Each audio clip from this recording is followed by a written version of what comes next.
one thing for me that this podcast has helped do is to set a hard boundary with myself. It's like, this is the only place, and in therapy, my own, that I will be discussing this subject. Any other area of my life, I don't want him involved in. I don't want him in my thoughts.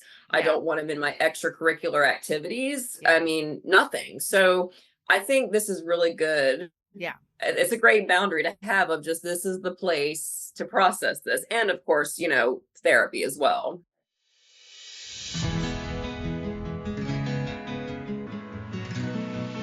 Welcome to the That's Where I'm At podcast.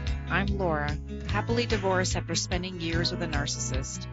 I believe keeping secrets will make you sick and that they always come to light in the end. As women, we're often told to be quiet, don't share your story, don't talk about the things we go through. It's making women sick, sad, and suicidal. We don't have to be on the other side to share our story. This show is for the women still in the middle of the mess, but showing up bravely as they heal. It's time to share these stories with each other so we can learn, grow, and heal together. I'm Laura, and that's where I'm at.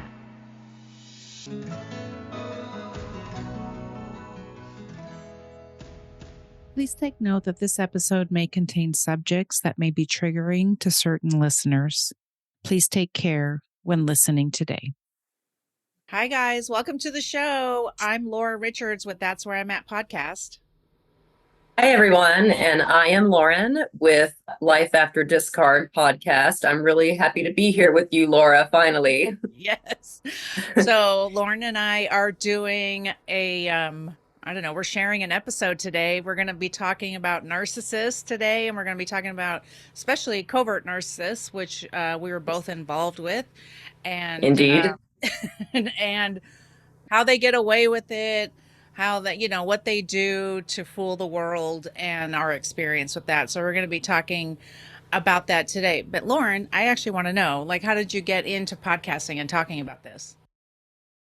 Oh, wow. Yeah, great question. So it started with in April of 2023, I was discarded by someone who I thought was the love of my life, but turned out to be a covert narcissist. And I'm sure you've probably heard that in my episodes. And kind of like you, Laura, at the time, I didn't really feel like I had anyone to speak to about it. Yeah. Especially me being a therapist myself. It's just, well, you should know how to deal with this and you should know. Wow, okay. But yeah. And so I just decided to start writing into different podcasts about just wanting to talk and tell my story. And it just kind of went from there. I met another podcaster who said, you could do your own. And I said, wow, I couldn't I? So yeah, it's just been going ever since. I've been a guest a few times and I now host my own. I started my podcast in August of 2023. So almost around the same time. Wow. Yeah. Yeah. We had had gotten divorced the year before. I thought we were divorcing from irreconcilable differences until a few months later when I found out about his quote unquote new girlfriend. And that's when the blindfold came off and I started to understand what was happening to me, that he's a narcissist. And the reason is because there is that delayed realization, because in covert narcissism, they're different on the outside to the outside world than they are in the home.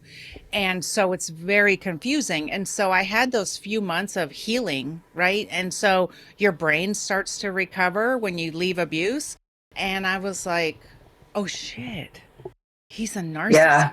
And so I voraciously started researching, and every single thing started to make sense in my life. We were together 33 years. So every single thing it felt like a full download with a fire hose. It was so much information. I didn't sleep for 3 days when I first found out because I was so stressed out. My nervous system was so dysregulated. I call that my second day one, because I thought my first day one was when we got divorced. With my healing. Oh, I'm so healing and I'm going to the beach and I'm going to heal. And then I found out all this bullshit. So as I was healing, the same way, I didn't have anybody to talk to. I didn't understand what was going on and all those things. I didn't get it. People were actually telling me not to talk about it. And, you shouldn't talk bad Yep, about your same. ex, blah, blah, blah. You don't talk bad about your ex. And I was like, but I don't understand. He abused me. So why aren't we talking about this? Like, why are we not talking about abuse until I found this community that we're in now, right? This whole community, Right. now we feel seen and heard, right? On Instagram for sure, where you feel seen and heard. That's where I met you, where Yeah. you actually see people talking about things. And so as I started talking about it with other people, they came out of the woodwork and started supporting me. And I have a friend who does a podcast, and I said, I think I want to do my own and talk about it and expose, well, not just expose, but real, it has become the narcissist show. That's what I do now. But it used to be just talking about things that society tells you not to talk about, or you shouldn't be Right. talking about it. You are grieving the death of somebody, but aren't you over that yet? That kind of thing. And Oh, yes, Laura, that is oh my gosh. And that's the biggest thing too. And I want our listeners to yeah, know this. I've said this in a few of my episodes. A lot of times, friends and family, even if they mean well, they don't get it yes, because, yeah, especially my mom and a few family members are like, you should be over this by now. But yes, what they don't understand is this is not like a normal breakup, or in my right, case, a discard. This is not a normal, hey, yes, it hurts, but we can process it. We can be adults. Again, like with you, I found your Instagram and I started digging more into like the Raven Scott show and the online yeah, community of holy shit, that's exactly what happened to me. And you don't want to see that. You don't, I know, especially me being a therapist, a lot of it was denial for a while because I was just like, no, that's not him. He's just a lost soul, a I lost fucking know, puppy. Like they want you to believe, right? yeah. But it is that, I don't know about you, but are you empathetic? You give people Yes, second chances and all that. You're a I do. therapist. You're a therapist. So of course Ah, you have that bent. And so unfortunately they do go after that good side of us. And that happens, yes. where they take advantage of that. And it's easy for us. So I want to, even though we have lots of episodes that you guys can listen to, I'm just going to give a quick definition is that a narcissist is someone who has a high need for control and a lack of empathy. That's like the baseline. That's just like Correct. the cliff notes version, And with covert narcissism, they're two different people. In the home, they are one, and then outside of the home, they are pillars of society. They might be running for president, things like this, they're Oh, all different kinds of people. You will see them. Every single person will say, my gosh, they're so nice. I can't believe that happened to you. correct. They're such a great guy, but there's a reason why I named my book Married to a Nice Guy. Yes, I cannot wait to read that. Yes. There's another trait I want everybody to be aware of too, which was my case. Okay.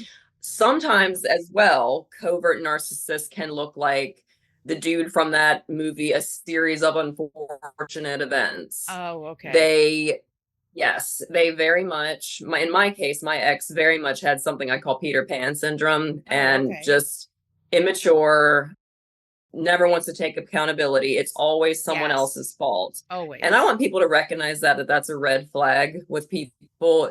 If everything is always someone else's fault and you're Yeah. always like getting stepped on and Yeah. society is treating you, yeah, that was one of the things after I reflected, all throughout our relationship. He would say, I mean, a series, again, I'm not going to go into detail, but a Yeah. series of like business partners, well, they all screwed me over. And Yes. I'm just unlucky and life is so hard. So that's another trait to be more aware of because Yeah. it's more subtle and you have to be even more careful. And because, in my opinion, it's more insidious because Yeah. they know that you are empathetic and you will naturally take that comfort role, Right, right? exactly. Yes, and yeah, you're right about that. And that's a thing too, I know in therapy, right? You being a therapist, but I know in therapy they tell us not to use the words never or always. And I have to say that I always use always and never with him because Yeah. that's how they are. They're if they're consistent about that at least, they always blame you. Like every single fight, they turn it around. There's actually a term called Darvo, and they turn it around Correct.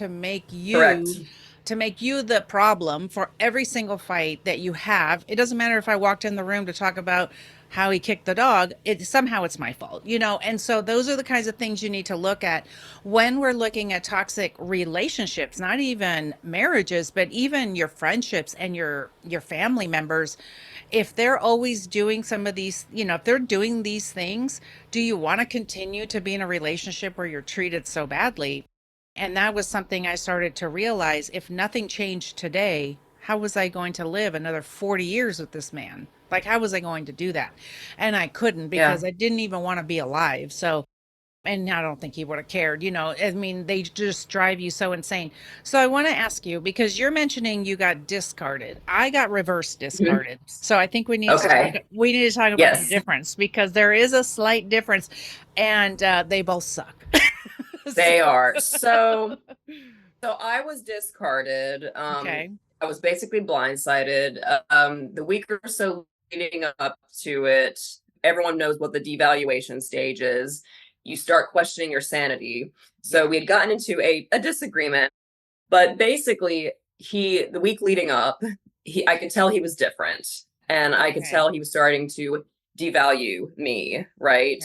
Okay. He started to seem like he didn't want much to do with me, and he Yes. started making sarcastic statements. There was one time he even started crying, saying, I just am so confused about us. And I look at this now and I realize now that was a manipulation tactic. So that way I could become Yes. the comforter. And I look back at that now and I'm like, wait a minute, you're getting ready to discard me. Why am I comforting you? I Of know, course, because the we're me now would be like, well, get the fuck out of my house now. Let's just save all this. yeah. You're right. And Yeah. so and then he had gone away for work for about a week and he was set to come back to meet me. Okay. And of course, sending me all the nice messages. I love you and I can't Oh wait to my see gosh. you. So then he decides to get his flying monkeys, the two friends, and come into my house, go get my stuff. Go get his stuff because we weren't living together, Okay. and discards me in a public restaurant. So it was all deception. So I was supposed to pick him up at the train station, right? And then he said, well, I got into this area earlier. And I'm thinking, when is Amtrak ever on time? So that should have been my first red flag. Right. It says, can you meet me there? So I'm like, okay, sure. And that's where he discards me in public. And I think he was thinking that I was going to make this big scene. Of course, I was dignified. I look back now, I wish I would have like thrown beer on him, but Right. with his personality, of course, that would be, oh my God, she's a terrible. So Yes, I'm because glad they I turn handled it around it. on you. Yeah, to make you look like the crazy one, even Of though they're course, doing something to you. of Yeah. course, absolutely. So I'm glad I did handle it with dignity. Because yeah, he definitely would have been a little bitch and just like, oh, she assaulted me. Yeah. Anyway, but yeah, it was Yeah. brutal. You didn't see it coming. Like I know we Right. knew we were having some issues, but it's like I loved him so much and Yeah. I was like, well, what can we work on? And I look back now, I was taking all the blame for everything of just, well, Yeah. I'm unstable, maybe I'm not right. Yep. And so, but that was his goal. He wanted to Of course. destabilize me. So yeah, it was basically a horrible, humiliating discard. And I'm so glad I'm talking with you today because yeah, a lot of people who are surface level, they were like, What do you mean he broke up with you? He's such a nice guy." So I didn't feel like I was being heard. And Right. I'll get in right. And I'll get into the detail of my own story. I'm really gonna go into the nasty details Yeah. because the way he was treating me leading up to it, Yeah. yeah, it was horrendous. So So I had experienced the reverse discard. So there's a okay. little bit of a difference. And so telling my story, Mhm. you'll be able to hear the difference. So a couple of years before we got divorced, it was actually January of 2020, my mom passed away, and I believe that was the beginning of the end of our marriage, because with that lack of empathy, well, they have some sort of empathy, but they don't care about it. They don't care about using it, but with that lack of empathy, Right. he didn't understand why I was so sad and why I was, it's like, well, my mother just died. And we actually figured out later that she probably died of COVID, even though it was January, right? And so it was just a very traumatic end to her sickness. She had had cancer and recovered, and then she died.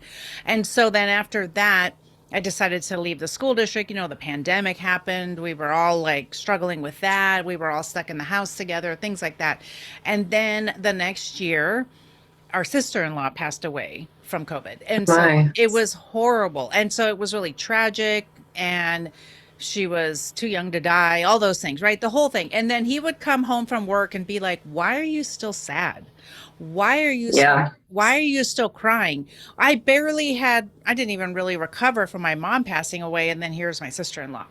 So I really believe those last 2 years I was being devalued and really discarded, like slowly discarded. Yep. Slow. Slow. And that's the thing people ask, like, what was the defining moment? And it's like, no, it's a slow burn, like that frog being boiled in the pot. It's a slow burn. And for me, Right. and then, also happening at the same time is me having this awakening at the same time. Because what happened was I went to therapy to figure out why I was still sad about my mom and my sister-in-law being gone.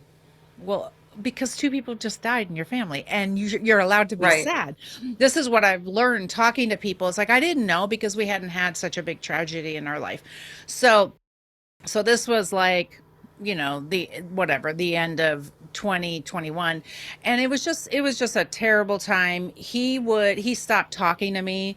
He stopped being intimate with me. He stopped inviting me places. He would cook himself food, not me. Things like this. This is what devaluing is, and people don't understand. It Yep. just And then they'll make an excuse like, "Well, I didn't know you wanted to eat." But if you're in the house, and our house was 1,600 square feet, I'm right there. Okay. Like Yeah. I'm not hiding Right. And anywhere. and that's where the insidious part comes in. It's a Yes. mind fuck essentially Yes. because again, it's like they'll do something. I look back now. Of course, I'm starting to recall more events now that I'm Right. healed and I don't love this person anymore. I call it the week of my devaluation. He made a comment like, "Oh, well, you love to take pills." And, I was taking as needed medication at the time for Right. anxiety. And I was like, "Well, no, I don't love to. This is just something that I'm dealing with." "Oh, no, no, I didn't mean that. I didn't mean that." So it's like, Yeah. it's confusing. So it's just, okay, maybe being sensitive, and yeah. And that's why it's so hard to just leave, because Yeah. it's like this combination between, devalue and soothe. And It's that's it's really it's insidious. it's so confusing. The trauma bond is so real that the person who's hurting you is also the person who's soothing you. And it's so, oh Right. gosh, saying all these terrible things. And then maybe I start crying and he comes over to comfort me. And it's like, you were the one who made me start crying. You know what I mean? It's so confusing and Yeah. you're so bonded. So in August of 22, he came out of the room, ready to leave to go somewhere else again without me. And he said, if this is the way our life is going to be, you probably should tell me you're done. And I was like, why do I Oh, have of course, leaves it on you, right? Yes, and that's the reverse discard. They Yep. have made you want to leave so bad, but they're never going to leave because Oh no. they have already been playing the victim in the background, telling everybody that they're in a terrible marriage. They're not telling the part where they're treating their wife like shit. And so I said to him, I said, "Why do I have to tell you I'm done?" And he's like, "Yeah, I'm just too big a pussy to say it." And I always say that word because it's so crass. And just to Yep. know the way that narcissists speak to the person they love the most. This is how they speak to them. And people think, "Oh, he's such a nice guy." That's how he spoke to me, the man that I was with for 33 years. And so I always use that word, and it's crass and disgusting. Hmm. And I'm like, I I don't. don't, Yeah. Same. and I don't care because people have to know those words came out of his mouth. And so I started to think one more time. I was like talking, going, well, maybe if we could figure this out. Oh my gosh. I just wanted him to figure out how to love me, right? I wanted it so bad. And that's Yeah. such a childhood trauma response. I just wanted to be loved. That inner child in me needed to be healed. She's been healed already. I've been doing healing work. It's like Yeah. she's been healing. So, that was the hardest thing. And so mid sentence, I remembered my therapist saying to me, "You've been infinitely clear with him. Is he unwilling or is he unable to make a change?" Right. And I thought to myself, he's unwilling and I'm Yeah. done. So I was not, I couldn't waste one more breath. I stopped talking mid sentence, stood up and said, "I'm done." And I left the room. I didn't talk to him for 2 days. And then, and then this motherfucker Monday morning says, "Were you serious about getting a divorce?" I'm like, "Oh my God." I go, "Yep." Wow. I was just like, because the thing that people have to understand, and this was hard for me to hear, was that they are telling people in the background, there's that smear campaign. They're telling everybody how terrible you are. Mhm. I didn't Yep. know that that was necessarily true, but my grown kids confirmed that yes, that's what he was doing. So that's the reverse discard where they don't come right out and say it. They force your hand so that you say it and you ask for the divorce. That way they can tell everybody that you're the bad guy because it fits their narrative. And it really sucks. And that's okay. But, I mean, Yeah. it sucked then. It doesn't suck now. I'm glad he's gone. Oh yeah, for sure. And I mean, I still to this day, I mean, now, a year and a half later, I mean, Yeah. I am so thankful to God for his impulsivity and him discarding me. I mean, because I can't even imagine if I had gotten married to this dude. Like Yeah. my finances would have been fucked over. Yeah. My health would have gone downhill because, and again, I'm going into all of these details in my upcoming season, but I Yeah. was drinking a lot to try to fit Right. in with his lifestyle because all he wanted to do was drink and play darts. Like that's it. Yeah. And it's Yeah. just that would have been my life. And and it's just I definitely do believe that it happened for a reason. I mean, not to get too spiritual or anything, but Mhm. I really started to realize like I felt like a higher power was protecting me by him discarding me, even though it was horrific and painful at the time. Well, let me Um, ask you because I know my answer for me. Would you have stayed if he wouldn't have discarded you? Honestly, I probably would have. I mean, the way I Yeah. was at the time, I Yes, just was exactly. so thrilled. Oh, he finally loved me, but now he's taking it away. Yeah, I probably would Yeah. have. Oh, I So, think I would have yep. too. I think I would have stayed forever.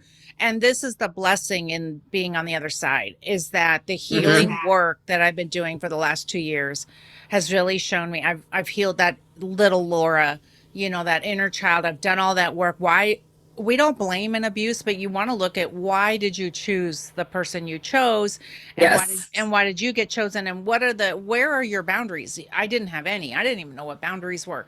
And Oh, so same. right? I And so didn't either. now it's I like was such a learning all people that. pleaser. Oh my Right. God. Right. And that's the hard thing is they are attracted to those people pleasers, the people who are givers, but you have to remember that takers will take. So you have to be Oh yeah. careful. They don't care. They just like, "Oh, she's a giver.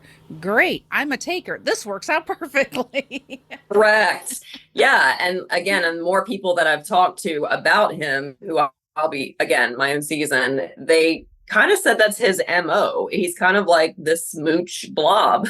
No Oh, pun intended. Yeah. Like just a moocher. Like very, yeah. again, with the line of work he was in, that did involve like, traveling and possibly staying with people. However, a lot of people were telling me that we were in a multiple community for an art form together. And one of my favorite things that this other woman said to me who knew him, Okay. not romantically, but she's like, well, I don't think he can last much longer if he keeps drinking beer and mooching off people. And that came out of nowhere. Like I didn't even tell her all the details of Wow. like, so Yeah. it's like, okay, so that's your MO. That's just what you do. That's You're how a he is. mooch Yeah, exactly. and you blob. It's the nickname the blob is appropriate at this point. So because it just you kind of I mean, you see in the movie The Blob, it's kind of like this big thing that just like sucks everything in and just Yes, feeds off exactly. of. Yeah. It's appropriate now. So It makes sense, right? I know, Right. and that's why when I was writing my book and I had a couple other titles, you know, things that could have been a little more clinical sounding or whatever. We did SEO, the, you know, the getting over narcissistic abuse, because that's what people search for. But I was like, married to a nice guy, that's it. Because if I Yeah. heard he was a nice guy one more time, I was gonna kill somebody, you know. And that's a Right. thing, that is the facade. I helped curate that facade, that's for sure. You know, I always say I lied so people would like him. He lied Yep. so people wouldn't like me. And it's like, we are not the same, because I really curated our whole life. And, you know, you do that when you're in narcissistic abuse because you don't want people. Well, half the time you don't even understand what's happening. I just knew my husband was difficult and I had to figure out a way for him to be happy wherever we were. Hmm. And so that's why I helped curate the facade. And so many people, when we were getting divorced, said, "Oh, you look like you had a perfect marriage." And I said, "Okay, well, number one, no one has a perfect marriage, and number Right. two, I curated quite the facade. You guys are going to see who he is, but um, who he is he got right into another relationship, and so then now they're curating another facade, and that's the Of way it is. They course. can't be alone." And No, I kind of want to talk about that not at because all. are you feeling trapped in a relationship that leaves you questioning your worth and sanity? Have you noticed the red flags and decided you can't live one more day in a toxic environment? Whether you've just left or are considering leaving a narcissistic partner, the book, Married to a Nice Guy, Getting Over Narcissistic Abuse, is here to guide and support you. In this candid memoir, I share my 33-year struggle in a marriage to a nice guy that was marked by emotional manipulation and abuse, revealing how I broke free and reclaimed my life. If you've been waiting for a sign, this book is it. If you've ever felt isolated, confused, or hopeless in your relationship, Married to a Nice Guy, Getting Over Narcissistic Abuse offers the understanding and guidance you need to break free and start your journey to healing. You are not alone, and you deserve a life filled with love, respect, and happiness. Order your copy today and take the first step towards reclaiming your life. I want people to understand, because this was hard for me to understand. When he got right into another relationship after 33 years with me, it really broke my heart and I didn't understand it.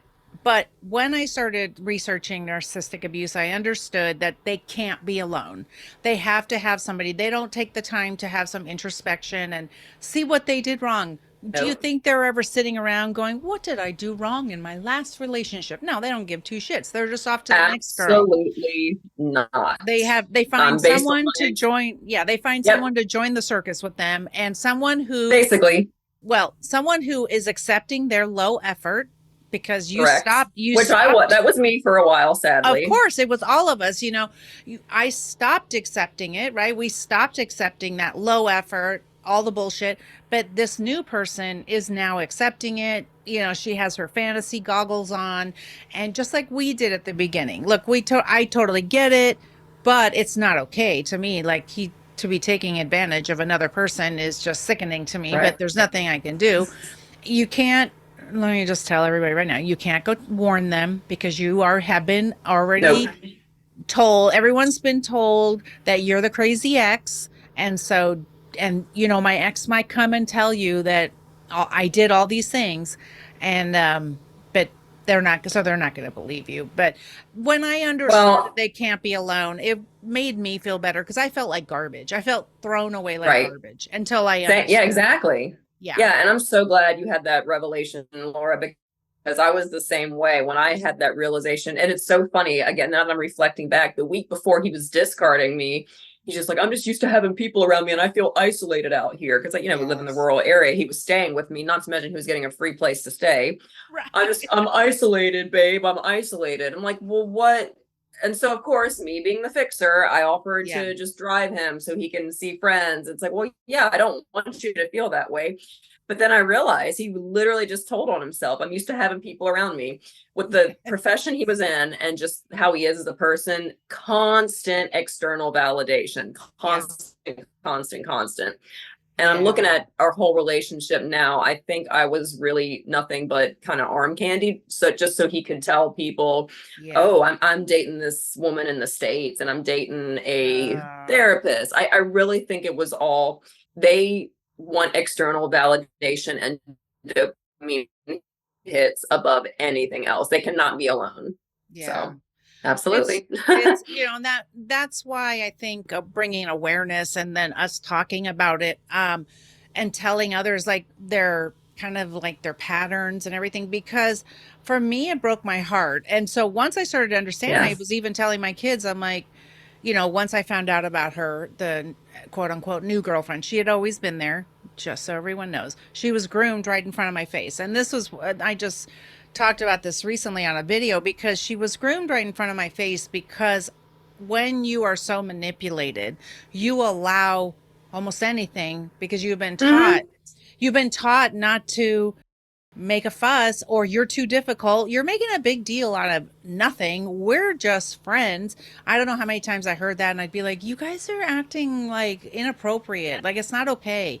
And he'd be like, we're just friends. Oh, you know me. I'm a flirty guy. We're just friends. We're just friends. We're just friends. Okay, otherwise known Yeah. as his second wife. You know what I mean? Like they got married. Like you were not just friends. You were a freaking liar from the beginning. And I told him that to his face once I Mm-hmm. found out about her. I Yeah, and said, you should have. Yeah. yeah, I I know. said, And you've it's always been a fucking liar, because I asked you a million times. I said, why didn't you divorce me? Listen to this, because you guys, this reverse discard is real. Because I said, why didn't you just divorce me to be with her? And he's like, I thought we were just friends. They will lie. Listen, they're mhm. together and he's still lying. He would still lie right this minute, and they're married. So and at that point, I'm so glad that you're in a place to where you can just kind of say, good luck. And now I'm not in any contact with my ex at all. I mean, I don't want to see, I don't want to hear Me either. anything. I mean, if we, unfortunately we do have a mutual community. So I Oh, sometimes okay. I just set the boundary of, hey, I don't talk about that time unless it's on. Um, but but Right. yeah, it's one of those things when you have that revelation, there's no going back, is there? It's just like There's good really luck, have not. fun. Yeah. Yeah. There's really not. And I know, especially the way women are built, we do want to, warn others and stuff. And so this is the only way you can do it, because they are telling others you're crazy. And so no one's going to believe you. I had a lot of people tell me they didn't really understand what I was talking about. He wasn't that way with them. No, he's not that way with anyone else. When you're the target, that's the way Yep. it is. And that's the hard part about covert narcissists, is that at home they're different. And I know this has been a discussion with people saying, like, do they know what they're doing? But yes, damn well they know what they're doing, because they don't abuse everybody. They only abuse certain people. And they are only abusing, Mm-hmm.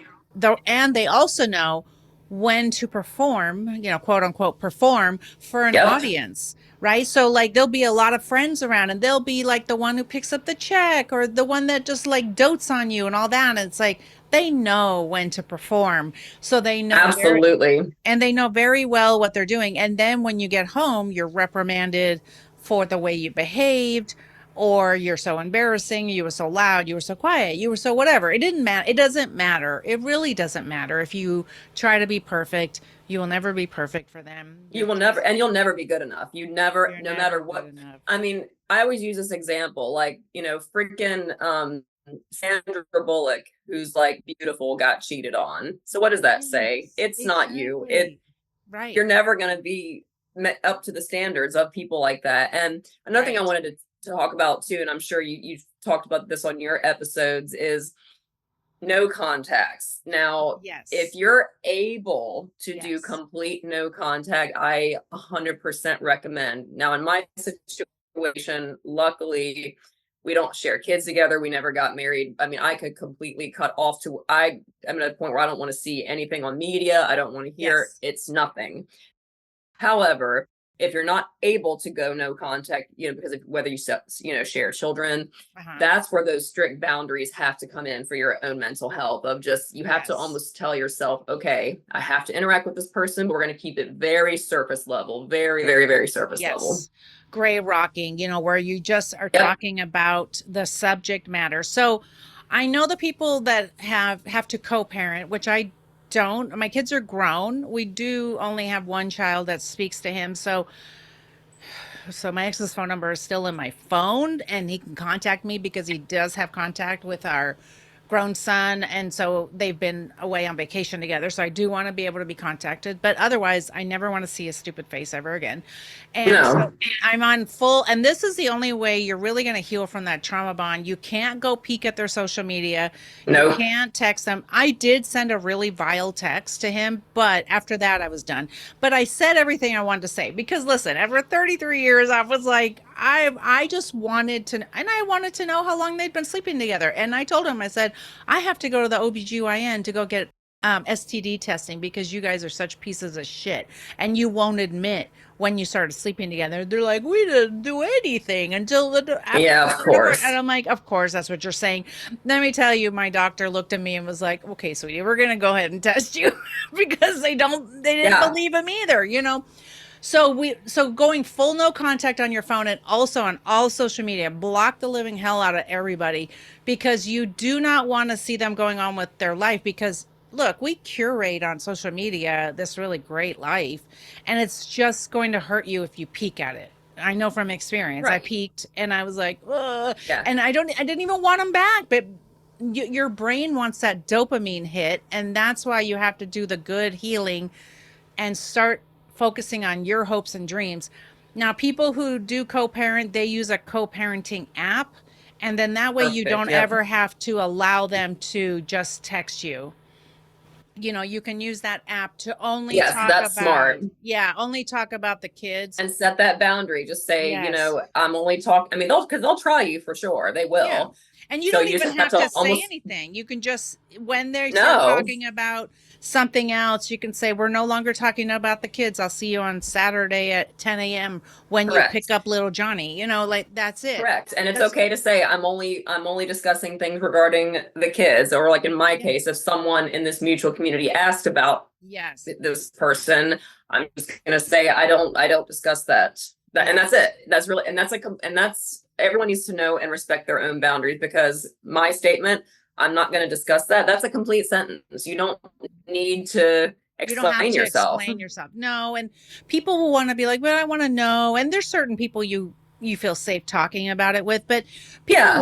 people want to know and all these things, but it's like it's just weird and I understand that it gets like people just do want to know and I'll be like I'm not going there. I'm not going to talk about this or that or that. Now I feel like I have told everybody all my business, but I've actually kept some things to myself because Yeah. And what's great, Laura, for you, and I think for me too, is that one thing for me that this podcast has helped do is to set a hard boundary with myself. It's like, this is the only place, and in therapy, my own, that I will be discussing this subject. Any other area of my life, I don't want him involved in. I don't want him in my thoughts. I yeah, don't want him in my extracurricular activities. yeah, I mean, nothing. So I think this is really good. yeah. It's a great boundary to have of just, this is the place to process this. And of course, therapy as well. Yeah, and so let's talk about some of the ways we've done some healing. So you say you've been doing therapy, and so I have, yep. what other things have you done to help heal from this? Well, I mean, for me personally, it was a variety of things. Yeah. A lot of it, I kind of went into a cocooning phase in January of this year, because I will be honest, when this first happened, I hit the ground running of submitting my story to podcasting. And I had to kind of Oh, sit and okay. realize that might have been too soon, Yeah, because I think I was avoiding the negative emotions of just grief, because it is grief, because you are it is. grieving the idea of what you thought you were going to have and who you thought this person were. And I'll be honest, what I can tell people is don't skip that, because it will surface in other areas. So I decided to go ahead and just deal with that. I do my own therapy. I also went on something called the Reframe app because I was having an issue with masking feelings with alcohol, Oh, based okay. on like, so that's super helpful. Going to different groups and just for me, really, really recognizing and being present in the moment of just, and gratitude has been a big thing too, of recognizing, like, for example, I'm doing backstage for a show this coming weekend, and I make it very conscious of no, this man, well, man child, I'll just say, Right. has stolen too much of my headspace as it is. I will not allow myself to think about them when I'm in this moment because That's they've stolen awesome. enough. So Yeah. if you can always, to the listeners, if you can just tell yourself there's a time and place to process this person and think about them, but don't let them consume you. They've done enough of that for your headspace. That's for sure. So I've been doing therapy up until recently, and then I've done a lot of holistic type things. I went to the beach. The Nice. beach is so healing. That the waves are Yes. proven to really regulate your nervous system, because your nervous system is going to be so dysregulated. You're going to Oh, have it's shot. a It's very high crazy. level of anxiety and all those things. Like I Yep. wasn't sleeping, I wasn't doing any of those things. And then I've done a lot of holistic things, meditation, hypnosis, breath work, all those things, and then I'm in some groups where it's been a 6-month process of almost like a holistic wellness, almost therapy group with a few other people. And it's been great. We talk about these things. We work on our inner child. I've healed so much. I feel like I'm in such a good place. And to the point where some people aren't around anymore because the new healed Yeah. Laura doesn't make sense to them. They may Yep. not be in that same place that you are. And so this has been really surprising to me. The people who are no longer around, I have tons of friends who are still around, and then I have new friends who have come in, because Hmm. when you're trying to cling on to those old friends that just don't fit your life anymore, those friends, if they leave, it makes room for some new people to come in your life. And so it's been, I have plenty of friends who have been there to support me and encourage me. But to see some close friends leave my life because they don't understand this part of me, it's been hard to deal with, but I've been okay with it lately. Yeah. At first I was like literally crying all the time, going, I don't understand. Why doesn't anybody like me? But it's like, Yeah. well, because I'm a good Yeah. person. Well, right. And exactly. And I see you post things like this on social media all the time, which is really inspiring. And you have, and our listeners do need to realize that Yeah. not everybody is going to like the healed version of you, and not Yeah. everybody deserves the healed version of you. It's like you're a good Oh, person, but guess what? This time you have boundaries and expectations. Like you refuse to be treated like shit again. And people I are going to love try that. you sometimes. I love that you said that not everyone deserves the healed version of you. God, Lauren, that was so good. Right. No, seriously, that was so Not everybody it's does. It's true. no, it's so true, because literally I feel like it's this another level of my healing. I'm still like going to, like, I want to be a better person. I'm trying new things and whatever. And not everybody understands that. It's like, oh, we liked Laura the way she was. Yeah, I'm like, you liked it because I had no boundaries and I didn't do anything about Right. anything. But like Laura with boundaries is like, no, I don't do that. I don't allow you to talk to me that way. And those kinds of things. And people don't understand that. The people who are going to be mad about you setting boundaries are the ones who benefited you not having any. But Yep. but learning healthy boundaries was the ultimate act of self-love, and you have to come out of this on the other side with so much self-love. You know how much you loved that idiot. Right. Okay, well, The fix your, clown, yeah, the clown. Okay, the circus clown. Yeah. imagine pouring all that into yourself and just loving yourself. That's where you have to be. Not so that you're ready for another relationship, but just so that you're ready for just who you should become, because you've been held back. Yeah. Look, I'm doing all these things I never wanted to do. I'm writing books, I'm painting, I'm trying new sports, I'm doing whatever I See, want it's because amazing. And it's I like no getting one's back, stopping me. Yes. right. And it's almost like for me, and it kind of sounds like with you too, getting back to yourself of before this person entered your life. Now, not your naive self with no boundaries, but like for me, I've been doing the same thing. I'm getting back in, like back to Irish dancing, back to theater, Yes. and back to singing, and actively saying, no, I deserve all this. Like I'm working hard, but I also, yeah, it's almost like back to your creativity and just Yeah. your true authentic self is, Well, and and it's it's really amazing. well, when you're in these relationships that are so toxic, you're finding that your partner, your toxic partner, is probably telling you you're not good at that anyway. Like, why should you even try those things? Because you're not going to be good at it, or I'm better at whatever. And I hated that kind of thing, you know. And so I wanted to try painting. Guess what? I went to a painting class. I took a month of painting, and look, I actually painted a decent painting. Because why? I wasn't Mhm. scared to try because I knew I wouldn't go home and somebody goes, yeah, so what? You know what I mean? Because you think they don't talk to you that way? Yes, they do. Outside of the community, they're telling everybody, oh my gosh, you look beautiful. You're great. Everything you do is amazing. And then at home, they go, yes, so what? You painted a picture. I could have done that. And it's like, Right. and so now you have freedom to live the life you've always wanted to live. And that's where you should be. Exactly. Exactly. And I really hope, and I'm sure you'll agree as we close, that, the listeners, I say this at the end of every episode, just hang in there, stay with us, Yeah. take brain breaks. You have to take some breaks from Yes. digesting this information, but you will get there. And once you're there, Yes. it's so beautiful and so transformative. There's no Yeah. going back to the old you. There's not. You're not going to want to go back. So, Lauren, where can everybody find you if they want to connect with you? Sure. So I mainly on Instagram. I am Lauren underscore wiki wiki. I just made it a catchphrase. And I also, that's for the list of my blog. My blog website is listed there as well. So Instagram is probably the best place. I am on TikTok, but I think I'm a little old. I'm finding. I'm trying it, but so yeah, definitely Instagram is the best. And then my blog is, I think, Lauren Wick at blogs. I don't have it offhand, but yeah, if you find me on Yeah, we'll put Instagram, that's everything where in you the can. show notes so that people Yeah. can find you. And Yeah. same with you. Yeah. And same with you, Laura. Where can people find you?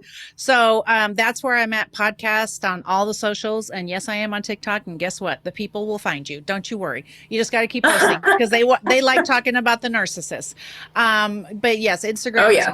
Instagram is where my people are. But yes, there's some people on Right. TikTok as well. But that's where I'm at podcast.com. You can find every single link. You can find all my stuff, my books, everything. I have resources for people. And Lauren, I'll stick your information on there so people can find you. Yep. Because I also provide a bunch of resources for people in different ways, you know, divorce and healing and all that. So many finances, so many things. So as I'm doing these interviews, so that's where I'm at podcast on all the socials. Just go looking for me. I'm there. Awesome. Well, Yes. thank Well, you Laura, I so really much. appreciate it. I mean, this has been so inspiring. I'm so glad that I just found you online, and I just, I like I said, I need know. to connect with this woman. I mean, No, it's I so love the title fun. of your pod. That's where I'm at. And like mine, Life After Discard, because, and It's I will say perfect. my famous phrase at the end of every episode, Laura, life looks so much better on you after discard. Thank you. Doesn't it? And I It always does. say at the end of every episode, your voice matters. So thanks so much for being here. I just loved this conversation we had, and I know it's going to help a lot of people. So thanks so much, Indeed. guys. Go on Apple and Spotify and rank us and love us and all those things. Go on the socials. Tell the socials you love Yep. us. Tell Podcast Land you love us. We want to keep doing this work. So you got to click all the buttons, click all the likes, click all the follows so that Podcast Land knows you love us. So thanks again for being here, Lauren. I appreciate it. Thank you. Thank you for joining me today on the That's Where I'm At podcast. Did the story today resonate with you? Do you think others would benefit from hearing the stories we are telling? Please go to Apple or Spotify right now to leave a review so everyone in podcast land will know you love the show. We want to continue sharing stories of hope and healing. I'll be back next time. I'll talk to you then.